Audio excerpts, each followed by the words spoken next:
Selamat pagi.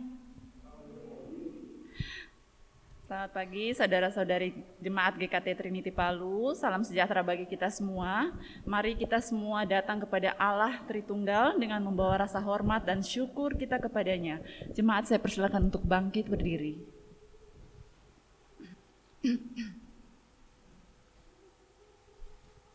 Ibadah kita hari ini dimulai dengan satu pengakuan bahwa pertolongan kita datangnya dari Allah yang menjadikan langit dan bumi beserta segala isinya, dan yang tidak pernah meninggalkan hasil perbuatan tangannya. Turunlah kiranya atas kita sekalian kasih karunia dan damai sejahtera dari Allah Bapa, Anak, dan Roh Kudus. Amin. Membuka ibadah kita pada pagi hari ini, kita akan menyanyi bersama KPPK nomor 16. KPPK nomor 16, berilah hormat padanya.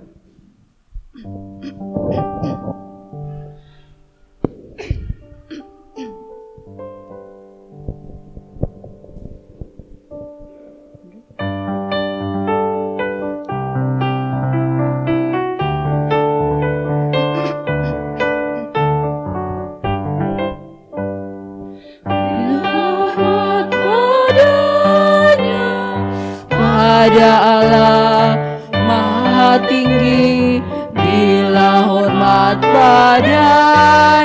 Allah Maha Tinggi, dan pujilah berhenti, pujilah dan kasihnya, puji Allah Maha Tinggi, Bapa dan Roh Kudus.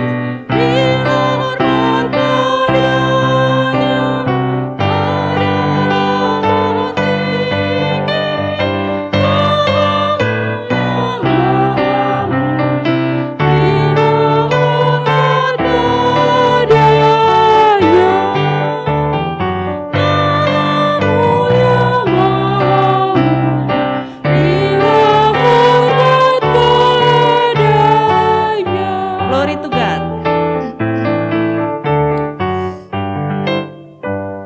Glory to God in the highest. Glory to God. Glory to God. Glory to God in the highest. Praise Him forevermore. Praise Him from whom all blessings flow. Praise Him, all creatures here below. Praise Him above the heavenly host. Praise Father, Son, and Holy Ghost. Glory to God in the highest. Glory to God in the highest. Glory, glory, glory, glory, glory in the highest. Glory, glory, glory, glory in the highest.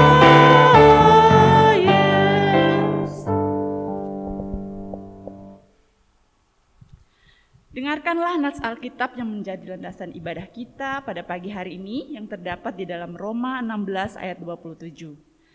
Bagi Dia satu-satunya Allah yang penuh hikmat, oleh Yesus Kristus, segala kemuliaan sampai selama-lamanya. Amin. Jemaat dipersilakan untuk duduk kembali.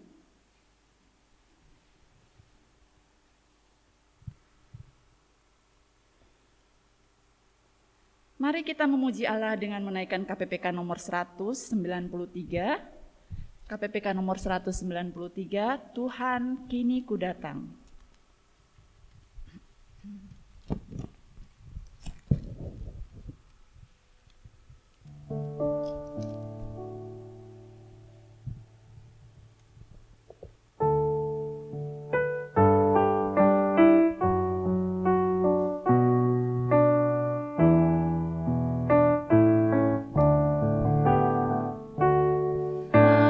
Hatiku senanglah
Mari jemaat sekalian, saya jemput untuk bangkit berdiri.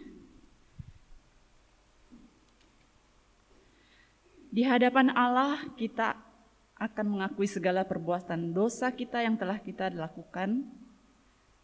Saya mempersilahkan jemaat untuk mengambil waktu teduh sejenak, setelah itu akan saya pimpin dalam doa pengakuan dosa.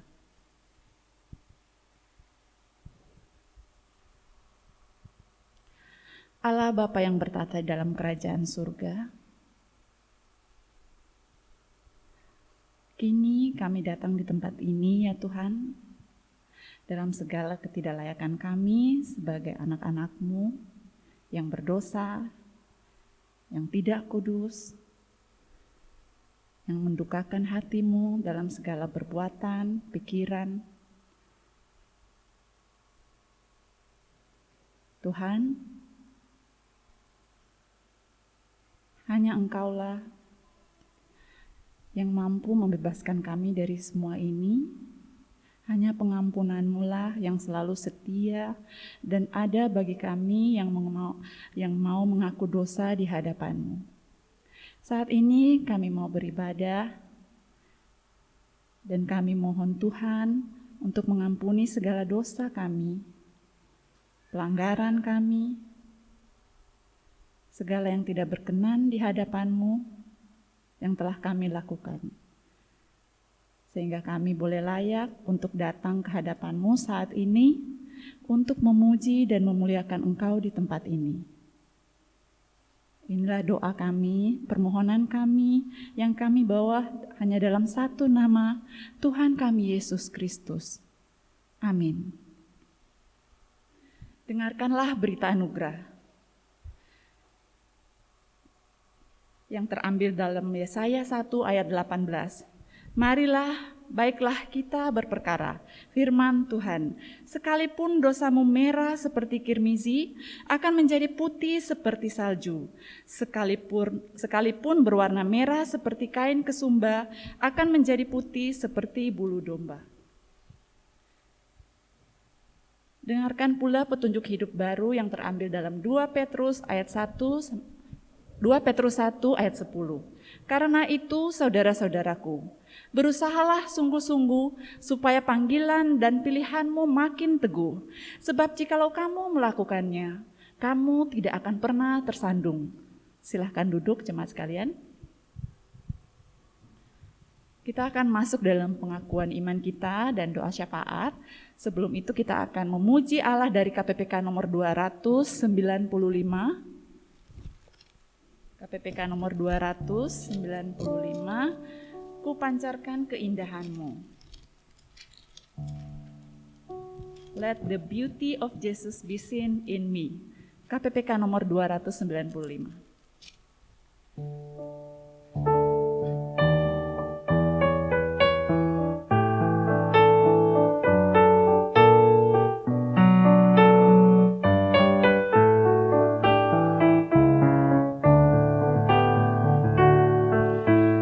Tuhan, ku pancarkan keindahan-Mu dan kasih yang ajar kasih yang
Jemaat sekalian, mari kita bangkit berdiri, kita akan mengikrarkan pengakuan iman kita, yaitu pengakuan iman rasuli.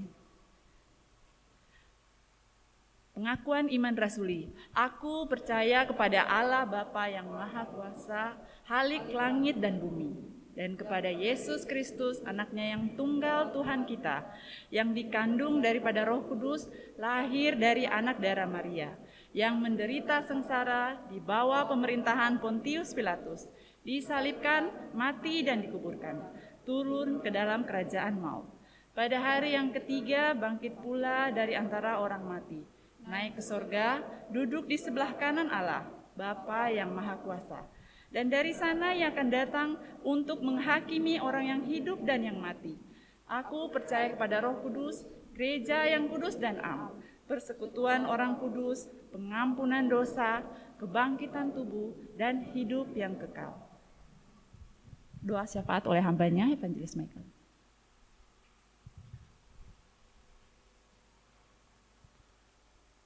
Mari kita berdoa. Bapa kami yang di surga, kepadamu kami datang di pagi ini, bersyukur oleh karena kemurahan-Mu yang boleh tetap senantiasa memelihara kehidupan kami hari demi hari. Bahkan di saat ini pun kami juga boleh bersyukur kepada Engkau, ketika boleh bersuka cita akan merayakan dan mengingat akan hari kelahiran dari salah seorang anggota jemaat untuk saudari Gladys. Kami bersyukur dengan usianya yang boleh Engkau karuniakan setahun lagi dalam kehidupannya. Dan kiranya Engkau yang boleh menolong saudari Gladys di dalam perkuliahan, di dalam tuntutan tugas tanggung jawabnya, berikanlah hikmat dan kekuatan bagi dirinya. Dan di dalam cita-cita dan di dalam berbagai pergumulan yang sedang dialami, Engkau kiranya boleh tetap menolong dan menopang, sehingga dia dapat boleh menjalani hidupnya dengan baik di dalam topangan anugerah-Mu. Kami pun juga berdoa untuk setiap anggota keluarga dari saudari Gladys, kiranya semuanya boleh senantiasa di dalam rahmat-Mu ya Allah. Kami juga ingin berdoa bersama-sama mengingat untuk Bapak Michael beserta Ibu Benalia PA. Baik untuk Bapak Michael yang dalam proses pemulihan, maupun juga untuk Ibu Benalia yang masih dalam perawatan di rumah sakit, dan juga akan menunggu untuk tindakan penanganan selanjutnya dari pihak rumah sakit. Kiranya Engkau yang boleh menolong mengasihi kedua anggota jemaat kami ini, Engkau yang boleh menguatkan iman mereka serta memberikan penghiburan. Dan kiranya semuanya boleh dapat berlangsung dengan baik dalam kehidupan mereka ya Bapa, sehingga kesehatan mereka boleh kembali pulih dan dapat melakukan aktivitas dengan baik. Kami sungguh memohon rahmat-Mu dan belas kasih-Mu ya Allah. Kami pun juga ingin berdoa saat ini ya Allah untuk panitia Natal remaja pemuda dari gereja kami. Berikanlah hikmat kepada mereka di dalam tuntutan perkuliahan, studi, pekerjaan maupun juga untuk pelayanan yang ada. Tolong topang mereka, berikanlah hikmat di dalam mengatur waktu dan di dalam mengerjakan tugas pelayanan ini. Dan di dalam segala upaya yang mereka kerjakan, berbagai persiapan yang terus dilakukan, kiranya Engkau yang boleh memberkati semuanya sehingga dapat berjalan dengan baik. Kami juga ingin berdoa untuk perayaan Natal umum di gereja kami untuk tanggal 11 Desember dan dana yang dibutuhkan. Ya Allah, kiranya Engkau yang boleh tetap menolong, berkenan mencukupkan semuanya, sehingga semuanya itu dapat kami gunakan dengan baik untuk keberlangsungan acara Natal pada tahun ini. Dan itu kiranya tidak hanya menjadi sebuah acara yang berlalu, tapi dengan semakin mempersiapkan diri, kami juga boleh selalu mengingat akan cinta kasih-Mu dalam hidup kami. Kami pun juga ingin berdoa ya Allah untuk saudara-saudari kami Jemaat GKT Ampenan. Kami berdoa kiranya Engkau yang boleh menolong mereka di dalam keseharian dan keberlangsungan hidup mereka di kota Lombok. Berikanlah hikmat kekuatan di dalam pergumulan hidup mereka hari demi hari. Kami juga ingin berdoa untuk gereja ini di dalam program pelayanan yang akan disiapkan oleh majelis yang baru saja dibentuk. Kiranya Engkau yang boleh menolong mereka di dalam menggumulkan, di dalam mempersiapkan segala sesuatu. Sehingga setiap majelis baru yang telah terpilih boleh bersama-sama dengan para hamba Tuhan yang ada dapat mengerjakan pelayanan dengan baik di GKT Ampenan Lombok ini. Kiranya juga Engkau yang boleh menolong setiap kami di dalam kehidupan kami saat ini, dalam berbagai hal yang juga sedang sulit diungkapkan. Engkau Allah yang begitu mengerti dan peduli, dan kiranya Engkau yang boleh menopang kami dan menuntun sehingga kami dapat mengerti akan apa yang menjadi kehendak-Mu bagi hidup kami. Terima kasih ya Bapa untuk rahmat-Mu. Di dalam nama Tuhan Yesus kami berdoa. Mari Ibu Bapak sekalian kita bersama-sama berdoa Bapa kami. Bapa kami yang di surga, dikuduskanlah nama-Mu. Datanglah kerajaan-Mu, jadilah kehendak-Mu di bumi seperti di surga. Berikanlah kami pada hari ini makanan kami yang secukupnya. Dan ampunilah kami akan segala kesalahan kami, seperti kami juga mengampuni orang yang telah bersalah kepada kami. Dan jangan membawa kami ke dalam pencobaan, tapi lepaskanlah kami daripada yang jahat. Karena Engkau yang punya kerajaan dan kuasa dan kemuliaan sampai selama-lamanya. Amin. Silakan duduk Ibu Bapak.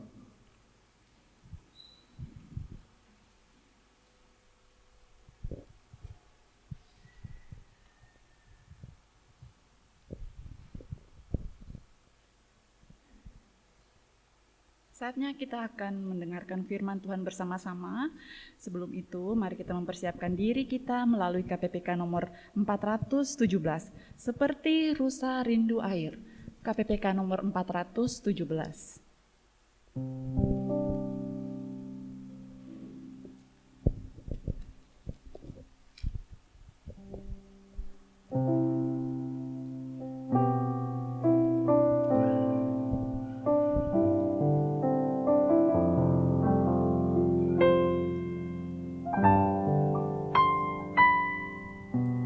Seperti rusa rindu sungaimu, jiwaku rindu Engkau.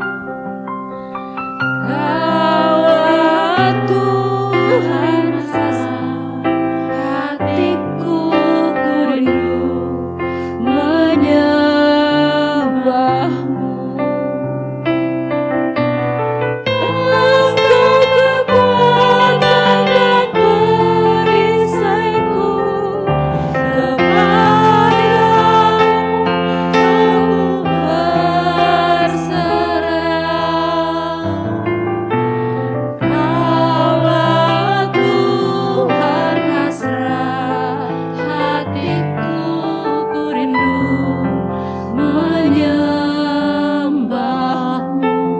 Seperti rusa rindu sungaimu.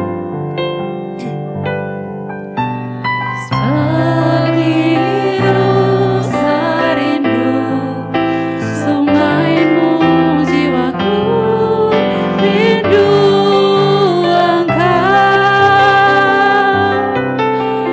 Kaulah Tuhan hasrat hatiku, ku rindu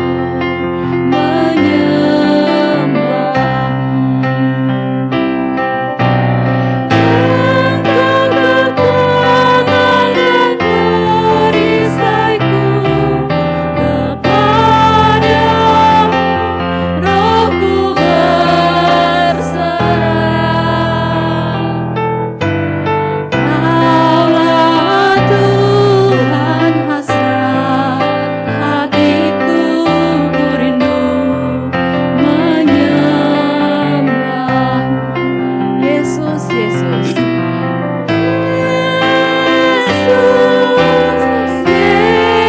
Yesus, Kau berarti bagiku. Yesus, Yesus, Kau segalanya bagiku. Khotbah akan disampaikan oleh Lause Franky. Waktu dan kesempatan dipersilahkan.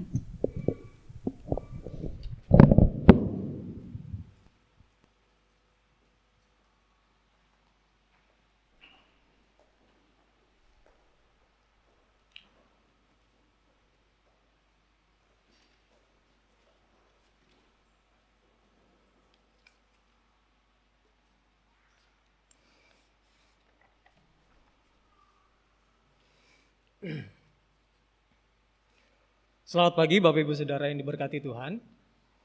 Salam sejahtera bagi kita semua. Ya, pagi hari ini kita akan merenungkan firman Tuhan. Namun sebelum kita merenungkan firman Tuhan, mari kita berdoa terlebih dahulu. Mari kita satu dalam doa.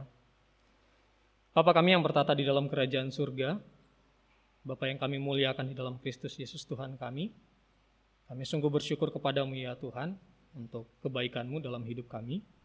Terima kasih untuk tuntunan dan penyertaan-Mu yang kami boleh terus rasakan sepanjang hidup kami. Hari ini ya Tuhan, Ada kesempatan bagi kami untuk merenungkan firman-Mu. Kami sungguh menyadari bahwa kehidupan kami begitu lemah tanpa kebenaran firman-Mu. Kami membutuhkan firman-Mu di dalam hidup kami sehingga kehidupan kami boleh terus dikuatkan ya Tuhan. Sehingga dalam menjalani hidup kami boleh terus bersandar kepadamu ya Allah. Terima kasih ya Tuhan, terima kasih. Kiranya Engkau memberkati kami ketika kami merenungkan firman-Mu. Tolonglah kami sehingga kami boleh merenungkan firman-Mu dengan baik. Pakailah hamba-Mu yang penuh dengan keterbatasan dan kekurangan dan hina ini ya Tuhan, untuk menjadi saluran berkat pada pagi hari ini. Inilah doa kami ya Tuhan, inilah syukur kami yang kami naikkan kepadamu. Di dalam nama Tuhan Yesus kami sudah berdoa dan mengucap syukur. Amin. Bapak Ibu Saudara, pada pagi hari ini kita akan merenungkan firman Tuhan, di mana kita akan melanjutkan perenungan kita berdasarkan Katekismus singkat Westminster. Dan pada pagi hari ini, sesuai dengan yang ada di warta, perenungan kita diberikan satu tema, yaitu penghiburan dalam kematian orang percaya. Jadi tema kita pagi hari ini berbicara tentang penghiburan dalam kematian orang percaya. Bapak Ibu Saudara, berbicara tentang kematian, ini bukanlah satu hal yang asing lagi buat kita. Ini bukanlah satu hal yang baru bagi kita. Dan kita sudah sering kali mendengarkan hal ini, bahkan kita sudah sering kali melihat ada begitu banyak orang yang meninggal atau begitu banyak orang yang sudah melalui kematian. Bapak Ibu Saudara, jadi kematian ini adalah satu hal yang pasti di dalam kehidupan kita. Ini adalah satu hal yang pasti. Dan ini bukanlah satu hal yang bisa dihindari. Tidak ada yang bisa menghindar dari hal ini. Dan setiap orang pasti akan mengalami namanya kematian. Nah, ini adalah fakta kehidupan. Ya, kita sudah sering kali melihat dan menyaksikan bahwa orang itu mati. Terlebih beberapa waktu yang kemarin, tahun-tahun kemarin, di awal-awal masa pandemi kita melihat begitu banyak orang yang meninggal karena penyakit ini. Bapak Ibu Saudara, Alkitab memberitahukan kepada kita bahwa setiap orang pada waktunya akan mengalami yang namanya kematian. Baik itu mungkin karena sakit, kecelakaan dan lain sebagainya. Setiap orang pasti akan mengalami yang namanya kematian. Dan baik itu orang percaya maupun yang tidak percaya akan mengalami yang namanya kematian. Terkecuali bagi mereka yang masih hidup pada waktu Tuhan Yesus datang pada kali yang kedua. Nah, mereka tidak mengalami yang namanya kematian, akan tetapi mereka langsung seketika diubahkan. Kalau kita melihat di dalam kitab Pengkhotbah, di sana dikatakan bahwa ada waktunya lahir, ada pula waktunya untuk meninggal. Kalau kita melihat lagi di dalam kitab Mazmur, dikatakan di sana, masa hidup kami 70 tahun, kalau kami kuat 80 tahun. Yang artinya ada satu kali kelak waktu kita akan mengalami yang namanya kematian. Dan Alkitab mencatat, Bapak Ibu Saudara, kematian bukanlah ciptaan Allah dari semula. Akan tetapi kematian terjadi disebabkan oleh dosa manusia. Kematian disebabkan oleh pelanggaran-pelanggaran manusia. Kalau kita bisa melihat di dalam Kejadian, begitu jelas dijelaskan di sana. Kalau kita melihat juga di dalam kitab Roma dikatakan upah dosa ialah maut. Semua itu terjadi karena pelanggaran dan dosa manusia. Dan kalau berbicara tentang kematian, ini adalah satu hal yang menakutkan. Ini adalah hal yang menakutkan bagi manusia. Manusia begitu takut bila diperhadapkan dengan yang namanya kematian. Kematian adalah musuh yang paling ditakuti oleh semua orang. Ada dua hal yang menjadi ketakutan orang terhadap kematian. Ada dua hal yang menjadi ketakutan manusia ketika diperhadapkan dengan yang namanya kematian. Yang pertama, karena ketidaktahuan apa yang akan terjadi setelah kematian. Sehingga hal ini menyebabkan orang menjadi takut. Karena tidak akan tahu apa yang terjadi setelah kematian. Yang kedua, adalah hal mengerikan yang akan terjadi ketika harus berhadapan dengan Allah yang maha besar dan maha kudus. Orang begitu takut ketika akan berhadapan dengan Allah. hal apa yang akan terjadi sehingga orang menjadi takut. Bapak Ibu Saudara, beberapa waktu yang lalu, tahun lalu, ketika saya pulang ke Tentina, saya bertemu dengan seorang ibu. Kami bercerita-cerita, kami bercakap-cakap. Di situ masih panas-panasnya ya situasi COVID. Nah, kami bercerita, kami bercakap-cakap. Dia bilang begini, dia itu menjadi takut dengan kematian.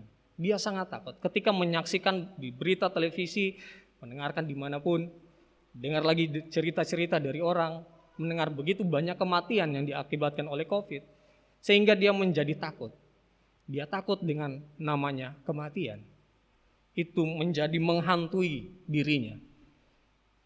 Dia menjadi takut karena kenapa? Dia tidak tahu apa yang akan terjadi dengan dirinya, apa yang terjadi dengan hidupnya kalau dia sudah mati. Sehingga dia bertanya-tanya, kalau saya mati nanti apa yang akan terjadi? Kalau saya mati, apa yang akan terjadi dengan diri saya? Sehingga menjadi sangat takut. Ada ketakutan yang besar di dalam hati ibu tersebut. Ini menunjukkan bahwa kematian merupakan hal yang menakutkan bagi setiap orang. Bapak Ibu Saudara, beberapa waktu yang lalu telah dijelaskan ketika Allah menciptakan manusia. Manusia itu diciptakan terdiri dari dua unsur, yaitu jiwa dan tubuh atau jiwa dan roh. Nah, kematian adalah satu peristiwa di mana tubuh dan jiwa saling terpisah. Atau secara sederhana berarti jiwa meninggalkan tubuh manusia itu. Nah, kematian jasmani ini tidak pernah berarti kemusnahan. Ini bukan berarti satu kemusnahan. Dan kematian ini bukanlah akhir dari eksistensi, tetapi berubahnya hubungan-hubungan natural dalam hidup. Ketika seorang manusia mati, tubuhnya kembali menjadi debu dan melihat kebinasaan. Nah, pertanyaannya, kemanakah jiwa itu pergi? Atau apakah tubuh itu hanya menjadi debu saja? Bapak Ibu Saudara yang diberkati Tuhan, kematian adalah fakta yang tidak bisa dihindari seperti yang saya katakan tadi. Kematian merupakan fakta yang tidak bisa dihindari, tidak ada yang bisa lari dari yang namanya kematian. Ini adalah fakta kehidupan bahwa setiap orang pasti akan mengalami yang namanya kematian. Hanya tinggal menunggu waktunya, kapan. Kita tidak tahu kapan peristiwa ini akan terjadi. Kapan kematian akan menghampiri kehidupan kita. Mungkin sekarang ini kita sudah mulai bertanya-tanya, kapan saya akan mati ya? Sabar, ada waktunya. Kita tunggu jadwal dipanggil. Sabar. Mungkin kita mulai bertanya-tanya, kapan ya? Sebentar, besok itu adalah rahasia. Kita tidak tahu kapan itu akan terjadi. Dan kalau kita sudah mulai bertanya-tanya, sabar. Tunggu waktunya Tuhan. Ada jadwal. Ada waktu untuk dipanggil. Bapak Ibu Saudara, seperti yang saya katakan, kematian adalah hal yang menakutkan, tetapi sebagai orang percaya, yang percaya sungguh, yang telah ditebus oleh darah Kristus, sebagai umat yang sudah percaya kepada Allah, kita tidak perlu takut, karena kita memiliki penghiburan di dalam Allah. Kita memiliki penghiburan dalam kematian kita sebagai orang percaya. Allah memberikan penghiburan bagi setiap kita yang percaya kepadanya.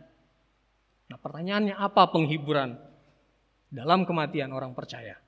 Mari kita buka Alkitab kita yang terdapat di dalam Lukas pasalnya yang ke-23 ayatnya yang ke-43, dan kita juga akan membuka di dalam kitab Yohanes pasalnya yang ke-5 ayatnya yang ke-28 dan 29. Lukas pasalnya yang ke-23 ayatnya yang ke-43 saya akan bacakan.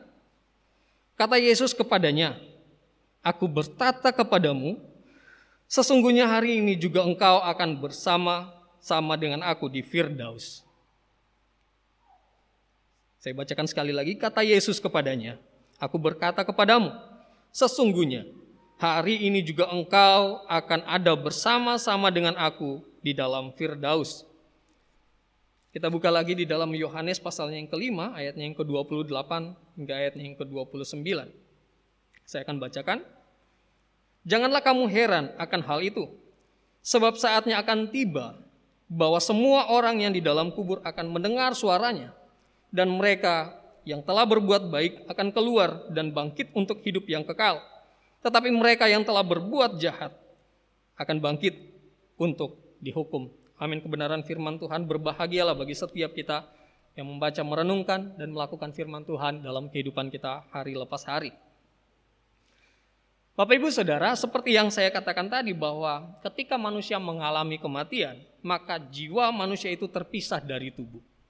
Namun pertanyaannya, apa yang terjadi dengan jiwa itu? Atau kemanakah jiwa itu akan pergi? Yang pertama, manfaat yang indah yang diperoleh umat Allah ketika manusia mengalami atau ketika orang percaya mengalami yang namanya kematian adalah bahwa jiwa orang percaya disempurnakan di dalam kekudusan. Jiwa orang percaya dalam sekejap berubah dalam ketidakberdosaan. Disempurnakan dalam kekudusan. Kalau kita melihat di dalam Ibrani pasalnya yang ke-12 ayatnya yang ke-23. Di bagian terakhir penulis Ibrani menuliskan seperti ini. Dan kepada roh-roh yang orang benar yang telah menjadi sempurna. Dan kepada roh-roh orang-orang benar yang telah menjadi sempurna. Pada bagian ini penulis Ibrani ingin menunjukkan bahwa setelah kematian, setelah manusia mengalami kematian atau orang percaya mengalami yang namanya kematian, roh atau jiwa dari orang percaya akan disempurnakan Allah di dalam kekudusan. Akan disempurnakan Allah dalam kekudusan. Dalam waktu seketika, jiwa orang percaya disempurnakan di dalam kekudusan sehingga tidak bercacat dan celah. Ketika disempurnakan oleh Allah, tidak ada lagi cacat dan celah. Bapak Ibu Saudara, tetapi tidak hanya sampai di situ. Tidak hanya berhenti sampai di situ saja. Lebih lanjut bahwa jiwa orang percaya masuk dalam kemuliaan. Bukan hanya disempurnakan, tetapi jiwa orang percaya masuk di dalam kemuliaan Allah. Atau secara sederhana, jiwa orang percaya masuk dalam kerajaan sorga. Bacaan kita pada pagi hari ini dalam Lukas pasalnya yang ke-23 ayatnya yang ke-43.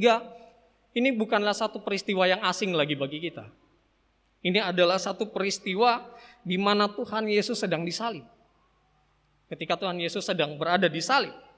Dan ketika Ia sedang disalib atau ketika waktu Ia disalib, di sana ada seorang penjahat bertanya kepadanya dan berkata kepadanya, "Tuhan, ingatlah akan aku ketika Engkau akan datang sebagai seorang raja." Tuhan, ingat saya kalau Engkau datang sebagai seorang raja. Tetapi kalau kita melihat di situ Yesus memberikan jawaban yang begitu mencengangkan. Dan ini satu jawaban yang begitu menenangkan bagi orang yang mendengarkan hal itu. Di sana Yesus berkata dengan tegas bahwa hari ini juga, sesungguhnya hari ini juga engkau akan ada bersama-sama dengan aku di Firdaus. Dalam hal ini Yesus memberikan jaminan kepada setiap orang percaya bahwa setiap orang yang percaya kepadanya akan masuk dalam kemuliaannya di Firdaus. Ini jaminan yang Tuhan Yesus berikan bagi setiap orang percaya. Yang dengan kata lain bahwa setelah kematian, orang percaya akan bersama-sama dengan Allah di surga. Kalau kita memperhatikan dengan seksama dari pernyataan yang Tuhan Yesus lontarkan kepada penjahat yang ada di sisinya itu. Kalau kita perhatikan dengan baik apa yang Tuhan Yesus sampaikan, jawaban yang Tuhan Yesus berikan kepada orang yang ada di sisinya. Dia mengatakan seperti ini, hari ini juga engkau akan bersama-sama dengan aku di Firdaus. Kita melihat ada penekanan yang begitu kuat, hari ini juga. Ini menunjukkan bahwa sangat jelas hal ini terjadi segera setelah orang percaya mati. Hal ini terjadi ketika orang mengalami kematian. Hal itu langsung terjadi. Tidak ada rentang waktu yang panjang, tidak ada jarak waktu yang panjang untuk orang percaya menikmati anugerah Allah. Tidak ada satu waktu yang panjang baru orang tersebut menikmati hal tersebut. Yang dengan kata lain, secepatnya. Seketika itu juga, saat itu juga jiwa orang percaya masuk dalam kerajaan Allah, disempurnakan, lalu masuk menikmati anugerah Allah di dalam kerajaannya. Jiwa kita langsung bersama-sama dengan Kristus di surga. Bapak Ibu Saudara, kata-kata dari Tuhan Yesus ini bukan hanya sekedar hiburan kosong belaka. Ini bukan hanya sebuah kata-kata penghiburan, tetapi ini merupakan jaminan, ini merupakan janji Allah bagi orang percaya.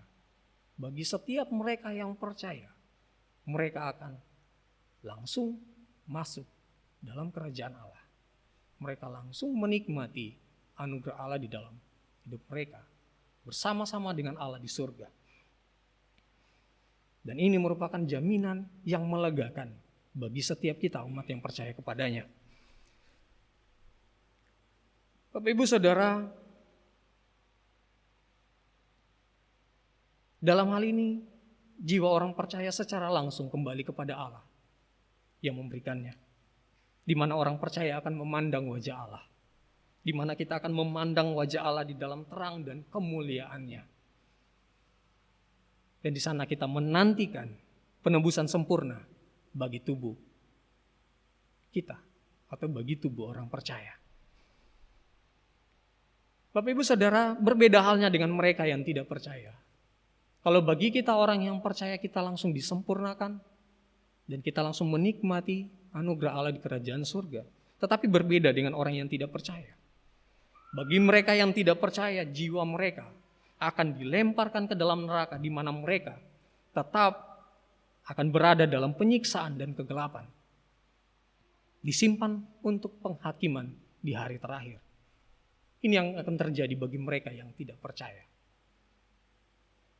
Bapak Ibu Saudara, ini bagian pertama bahwa manfaat yang kita terima atau penghiburan yang kita terima sebagai orang percaya di dalam kematian adalah jiwa kita atau jiwa orang percaya disempurnakan dan masuk dalam kemuliaan Allah, masuk di dalam kerajaan Allah. Dan selanjutnya Bapak Ibu Saudara, jika jiwa orang percaya disempurnakan dan masuk di dalam kemuliaan, pertanyaan yang lebih lanjut bagi kita adalah bagaimana dengan tubuhnya? Bagaimana dengan tubuh kita? Kalau kita mengalami kematian, kita sudah tahu bahwa jiwa kita akan disempurnakan dan masuk dalam kemuliaan Allah. Tetapi bagaimana dengan tubuh kita? Apa yang akan terjadi dengan tubuh kita? Bapak Ibu Saudara, pada waktu manusia mengalami kematian, tubuh manusia kembali menjadi debu dan mengalami kebinasaan. Sebagaimana yang Allah firmankan kepada manusia ketika manusia jatuh di dalam dosa. Firman Tuhan berkata di sana, sebab engkau debu dan akan kembali menjadi debu. Dari debu, engkau dari debu. Dan satu kali kelak engkau akan kembali menjadi debu.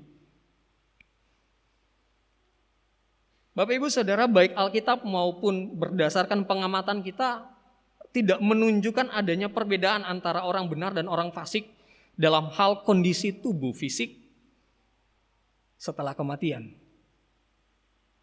Tidak ada perbedaan. Kita tidak menemukan adanya perbedaan ketika orang percaya dan orang yang tidak percaya mati. Orang percaya maupun yang tidak percaya sama-sama tunduk dalam konsekuensi kejatuhan Adam ke dalam dosa. Sama-sama tunduk di dalam konsekuensi akan kejatuhan Adam dalam dosa. Nah, maka timbul pertanyaan. Mengapa tidak ada perbedaan antara orang percaya dan tidak percaya dalam hal kematian tubuh fisik? Jawabannya, hal ini dikarenakan Allah berkenan untuk menunda manfaat dari karya penebusan Kristus bagi fisik manusia sampai akhir zaman. Allah menunda anugerah itu diberikan kepada tubuh fisik ini. Di saat kematian tubuh manusia masih berada di bawah kuasa dosa dan maut. Nah, akan tetapi satu hal yang perlu kita ingat Bapak Ibu Saudara, Walaupun tubuh kita masih tetap berada di dalam kuasa dosa dan maut.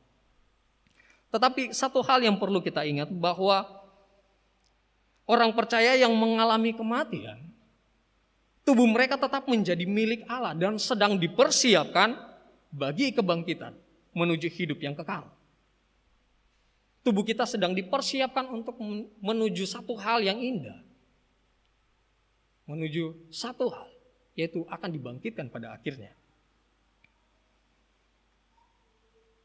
Sedangkan tubuh orang yang tidak percaya tidak menjadi Allah. Kalau tubuh orang percaya menjadi milik Allah, tubuh orang yang tidak percaya tidak menjadi milik Allah. Melainkan diperuntukkan bagi kebangkitan menuju hukuman yang kekal. Jadi tubuh jasmani ini tertidur, namun hanya sampai pada satu waktu nanti kedatangan hari yang mulia. Bapak Ibu Saudara, dalam hal ini tubuh manusia mengalami kematian. Keberadaan atau berada di dalam kebinasaan. Dan tubuh dari setiap orang percaya yang meninggal akan tetap tinggal di dalam kubur sampai pada hari kebangkitan.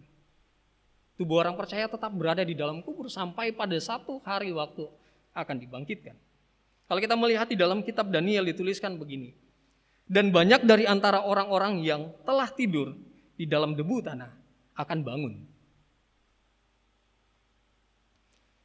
Bapak Ibu Saudara, sekarang ini kita hidup di zaman di mana tubuh jasmani seringkali dianggap tidak penting, seringkali dianggap remeh ketika orang sedang membicarakan tentang keselamatan dan hidup kekal. Ada banyak orang yang mengira bahwa hal yang paling penting hanyalah jiwa saja. Banyak orang berpikir bahwa jiwalah yang paling penting daripada tubuh. Seperti yang saya katakan di awal bahwa ketika Allah menciptakan manusia, itu terdiri dari dua unsur, yaitu jiwa dan tubuh. Nah, sehingga bukan hanya jiwa saja yang penting, akan tetapi tubuh jasmani juga adalah hal yang penting bagi Allah.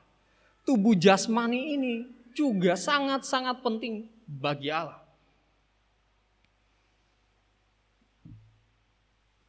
Tubuh jasmani ini tidak akan diabaikan begitu saja.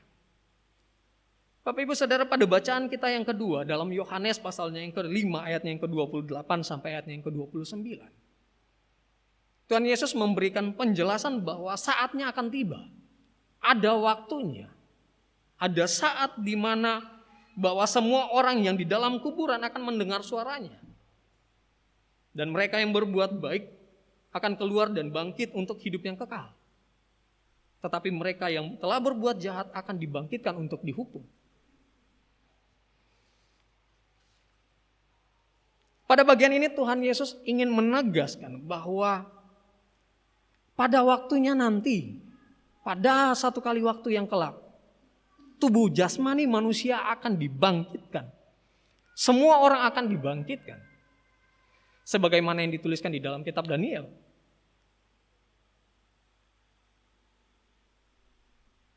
Dari antara orang-orang yang telah tidur dari debu tanah akan bangun. Akan ada waktunya tubuh manusia akan dibangkitkan. Sebagian untuk hidup yang kekal, sebagian untuk kebinasaan yang kekal. Bapak Ibu Saudara, pada saat kebangkitan di akhir zaman, aspek fisik manusia akan diperbaharui. Dan orang yang benar akan menerima tubuh yang diubahkan di dalam kemuliaan.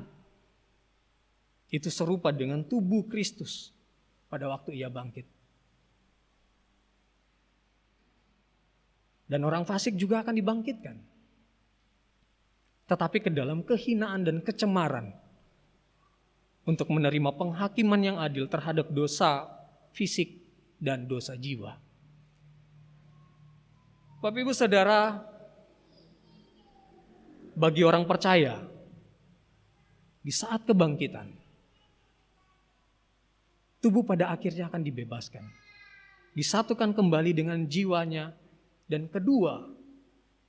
keduanya akan bersifat rohani. tubuh dan jiwa akan kudus secara sempurna dan berada di bawah kuasa Roh Kudus Allah. Bapak Ibu Saudara yang diberkati Tuhan, sebagai manusia tidak bisa kita pungkiri dan kita harus jujur bahwa kematian adalah hal yang menakutkan bagi kita. Kematian adalah hal yang menakutkan bagi manusia. Akan tetapi sebagai orang percaya kita tidak perlu takut. Kita tidak perlu ragu dan takut akan kematian. Sebab Yesus telah mengakhiri rasa takut kita. Dia telah mengakhiri semua rasa takut kita. Kita tidak perlu penasaran mengenai apa yang akan terjadi setelah kematian. Sangat jelas bahwa bagi orang percaya ketika orang percaya mati, jiwanya akan disempurnakan dan masuk di dalam kemuliaan. Sedangkan tubuhnya akan tetap menjadi milik Allah dan dipersiapkan untuk menuju kebangkitan dan akan dipersatukan kembali. Bapak Ibu Saudara, Tuhan Yesus telah melalui kematian dan hidup kembali. Dia pun akan menyertai kita melalui kematian. Kita tidak perlu merasa takut, kita tidak perlu merasa ragu. Ketika Tuhan Yesus mati, Ia telah menanggung murka Allah akan semua dosa umat manusia. Dia telah menanggung semuanya semua itu. Ketika Tuhan Yesus mati, Ia telah menanggung murka Allah. Sehingga kita tidak perlu lagi menghadapi murka Allah. Kita tidak perlu lagi mengalami murka Allah. Ia menjaga jiwa kita dan memastikan bahwa jiwa kita tidak akan pernah mati. Dan Dia akan membangkitkan tubuh kita untuk hidup selamanya bersama Dia di surga. Inilah jaminan Allah bagi setiap orang percaya di dalam kematiannya.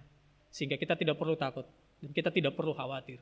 Ada jaminan Allah yang kita akan terima sebagai orang percaya. Inilah kebenaran firman Tuhan. Amin Bapak Ibu Saudara. Mari kita satu dalam doa. Kita berdoa.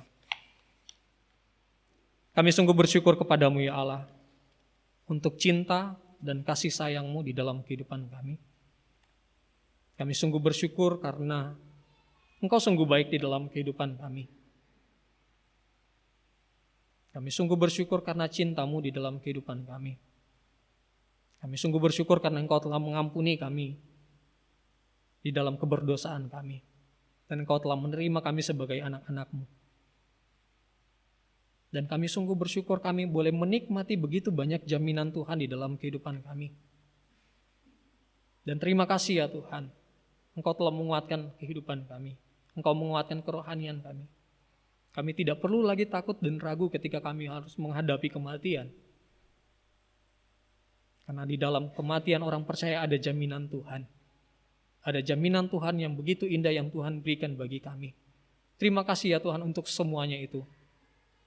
Tolonglah kami ya Tuhan dalam menjalani hidup kami. Sehingga kami boleh terus menjalani hidup kami sesuai dengan kebenaran firman-Mu. Melakukan kehendak-Mu di dalam seluruh kehidupan kami. Terima kasih ya Tuhan, terima kasih. Inilah doa kami, inilah syukur kami yang kami naikkan kepadamu. Di dalam nama Tuhan Yesus Kristus, Tuhan dan Juru Selamat kami yang hidup, kami sudah berdoa. Amin. Saya kembalikan kepada liturgus.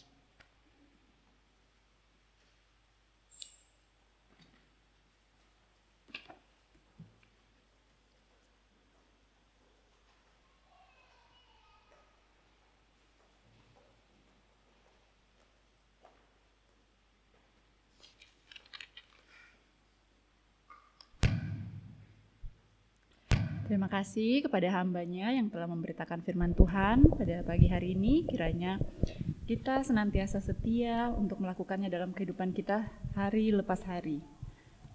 Bagi jemaat yang mungkin masih memiliki pertanyaan-pertanyaan atau penasaran dengan khotbah pada pagi hari ini, kita bisa bergabung bersama dalam PA yang setiap hari Kamis jam 7.30 malam.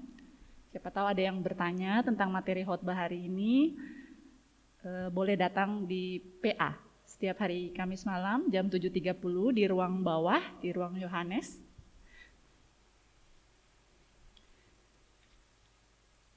Jemaat sekalian, saya persilakan untuk bangkit berdiri. Kita akan membacakan Katekismus Heidelberg. Hari ini kita masuk dalam minggu ke-45. Pertanyaan nomor 116. Mengapa doa perlu bagi orang Kristen? Doa adalah bagian utama pemberian syukur yang Allah tuntut dari kita. Dan Allah hendak melimpahkan rahmat-Nya serta Roh Kudus hanya kepada mereka yang demikian berkeluh kesah. Dan dengan tiada henti-hentinya memohon rahmat serta Roh Kudus darinya yang bersyukur atasnya. Pertanyaan ke-117. Apa yang seharusnya termasuk dalam doa yang berkenan di hadapan Allah dan yang dikabulkannya?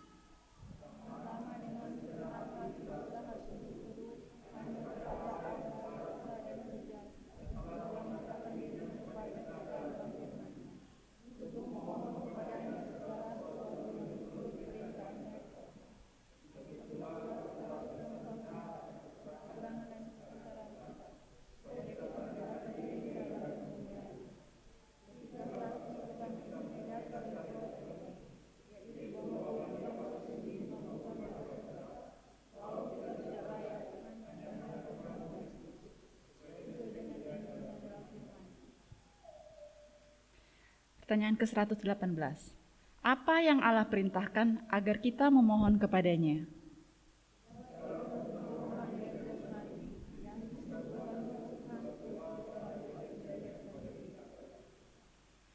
Pertanyaan ke-119. Bagaimana bunyi doa itu? Bapa kami yang di surga, dikuduskanlah namamu. Kerajaan-Mu jadilah kehendak-Mu di bumi seperti di surga. Berikanlah pada hari ini makanan kami yang secukupnya.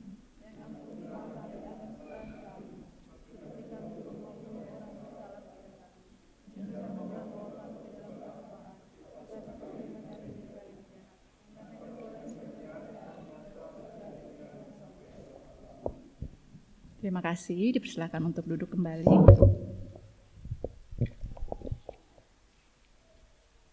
Mari jemaat sekalian, kita akan memberikan ungkapan syukur kita kepada Allah. Kita akan menaikkan puji-pujian KPPK nomor 292 seperti Yesus. KPPK nomor 292. Kotak persembahan tersedia di depan. Jemaat dipersilakan untuk membawa persembahan syukurnya masing-masing. KPPK nomor 292. Seperti Yesus.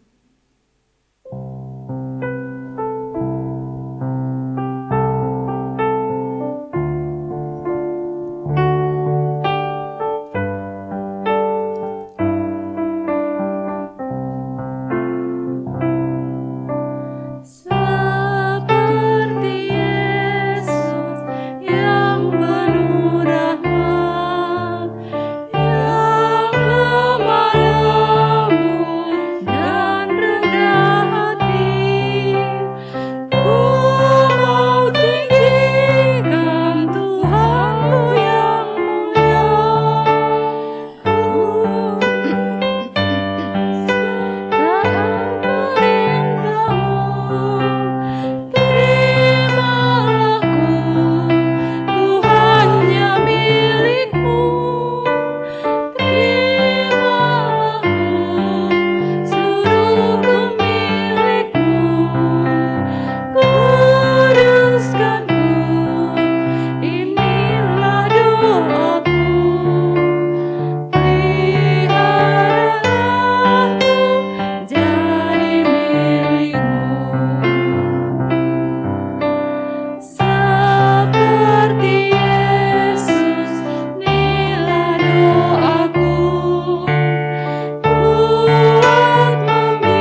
Mari kita satu dalam doa.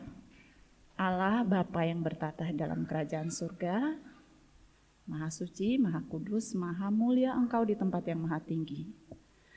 Saat ini Engkau memberikan kami waktu dan kesempatan di tempat ini membawa ungkapan syukur kami kepadamu atas segala berkat yang boleh kami terima hari lepas hari. Tuhan, kiranya Engkau memberkati persembahan kami ini boleh berguna untuk pelebaran kerajaan-Mu di tempat ini. Kiranya setiap kami boleh bersatu hati membangun GKT Trinity ke depannya untuk lebih baik lagi dalam memuji dan memuliakan Engkau. Ini doa kami, ungkapan syukur kami yang kami bawa hanya dalam satu nama Tuhan kami, Yesus Kristus, Juru Selamat kami yang hidup. Amin. Jemaat dipersilakan duduk. Kita akan masuk dalam warta jemaat. Hamba Tuhan dan Majelis GKT Trinity Palu mengucapkan selamat beribadah kepada seluruh jemaat yang hari ini hadir dalam kebaktian Minggu 7 November 2021. Tuhan Yesus memberkati. Hari ini kita kedatangan 2 orang yang bergabung bersama-sama kita di tempat ini mengikuti ibadah, Ibu Lini dan Saudari Windy. Boleh dipersilakan untuk berdiri supaya dapat dikenali. Terima kasih, silakan duduk.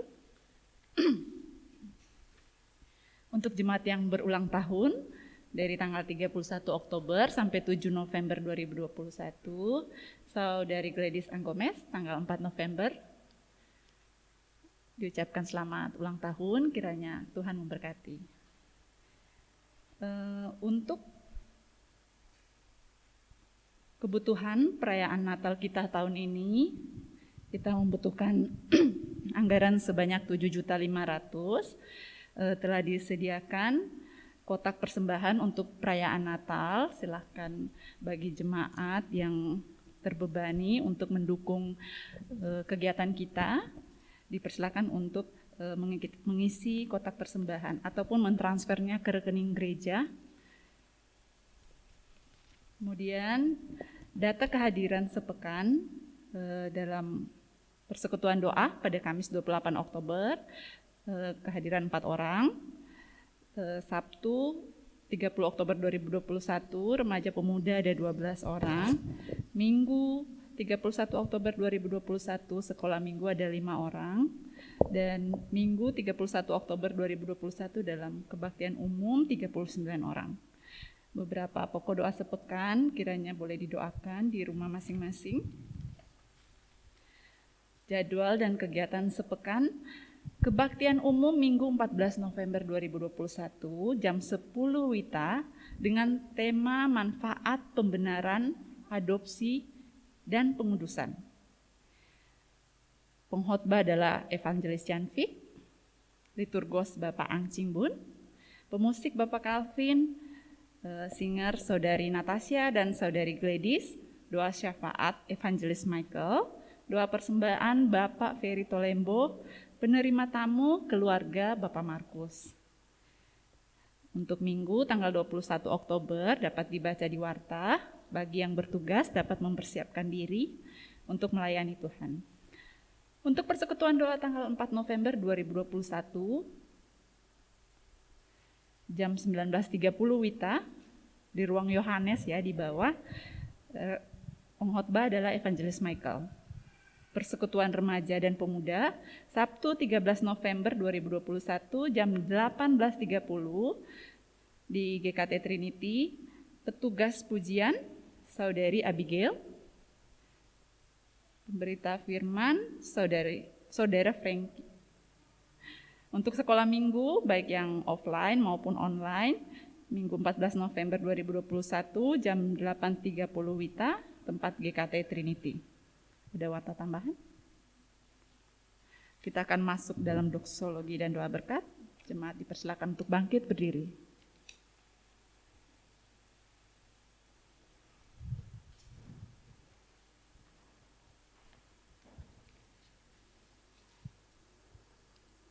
Yuk Bapak sekalian, mari kita menaikkan pujian doksologi.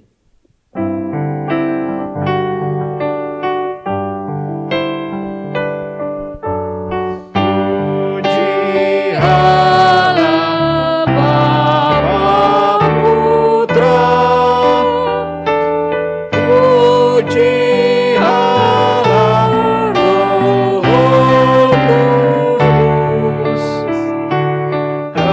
ketiganya yang esa.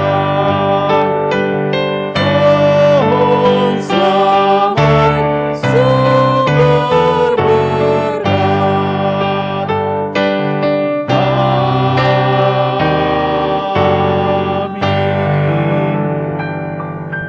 Mari kita mengarahkan hati kita kepada Allah dan marilah kita menerima berkat-Nya. Tuhan memberkati kita dan melindungi kita. Tuhan menyinari kita dengan wajah-Nya dan memberi kita kasih karunia. Tuhan menghadapkan wajah-Nya kepada kita dan memberi kita damai sejahtera dari sekarang hingga selamanya. Amin.